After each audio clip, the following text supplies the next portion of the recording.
বন্ধুরা, আজকে আমি সিম চচ্চড়ি করব। এরকমভাবে সিম চচ্চড়ি করলে খুব ভালো লাগে। চুলা ভেঙে গেছিলো, আগে ঠিক করে নিলাম।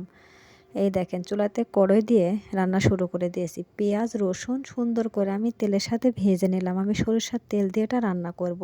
সুন্দর করে ভাজার পরে সিম আলু ধুয়ে আর মধ্যে দিয়ে দিয়েছি। সুন্দর করে নাড়াচাড়া করে ধৈর্য সহকারে রান্না করতে হবে, তাহলে দেখবেন টেস্ট যা হবে, অনেক খেতে ভালো লাগবে।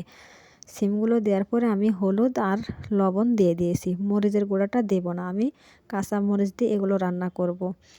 আপনারা অবশ্যই এরকমভাবে রান্না করে দেখবেন কতটা টেস্টি হয়।